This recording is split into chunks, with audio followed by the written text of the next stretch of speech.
അങ്ങനെ നിലമ്പൂർ ആവേശത്തിൻ്റെ പരസ്യപ്രചരണത്തിന് വിട പറഞ്ഞ് നിശബ്ദ പ്രചരണത്തിൻ്റെ ഗൗരവത്തിന് വഴിമാറി. ഇനി ഒരു നാൾ ശേഷം പോളിംഗ് ബൂത്തിലേക്ക് സമ്മതിദാനാവകാശം വിനിയോഗം എങ്ങനെയെന്ന് ഓരോ മനസ്സും നിശ്ചയിച്ചിട്ടുണ്ടാകണം. പെൻഷനും ലൈഫും അടക്കം പാവങ്ങൾക്ക് സംരക്ഷണമൊരുക്കിയ പദ്ധതികളെ ആക്ഷേപിച്ചതും ഒരു കുഞ്ഞിൻ്റെ മരണത്തെ അനാവശ്യമായി രാഷ്ട്രീയവൽക്കരിച്ചതും തെരഞ്ഞെടുപ്പ് കമ്മീഷൻ്റെ പരിശോധനകളെ പെറ്റി ഈഗോ പശ്ചാത്തലത്തിൽ ഡ്രാമയാക്കിയതും ഒടുവിൽ പരമ്പരാഗത മുസ്ലിങ്ങളും പണ്ഡിതന്മാരും മതവിശ്വാസികളും മതേതരവാദികളും ഒക്കെ എതിർക്കുന്ന മതരാഷ്ട്രവാദികളെ പങ്കാളിയാക്കിയതുമൊക്കെ ഈ ഉപതെരഞ്ഞെടുപ്പ് വേളയിൽ നാം കണ്ടു.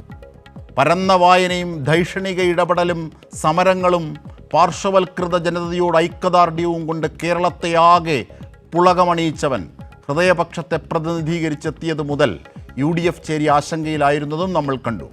മണിപ്പൂരും ഗാസയും കത്തിയമരുമ്പോഴും നിലാരംഭരായ കുഞ്ഞുങ്ങൾ തെരുവിൽ അലഞ്ഞപ്പോഴും അനീതി പ്രതിഫലിച്ച ഓരോ മുഹൂർത്തങ്ങളിലും പിടയുന്ന മനസ്സോടെ കേരളത്തിൻ്റെ ഹൃദയത്തിൽ കോറിയിട്ട M. സ്വരാജ് മണ്ഡലത്തിൽ തുടരുന്ന കുടുംബ പരിചയത്തിൻ്റെ മേൽക്കൈയോ നിലപാടുകളുടെ തീപ്പന്തത്തെയോ തങ്ങളുടെ പ്രതിനിധിയാക്കണമെന്ന് രാഷ്ട്രീയത്തോടൊപ്പം നിലമ്പൂർ ജനത വിലയിരുത്തുന്നത്. പരിശോധിക്കാം നമുക്ക് ഈ മൗനമുഹൂർത്തത്തിലെ രാഷ്ട്രീയങ്ങളെ.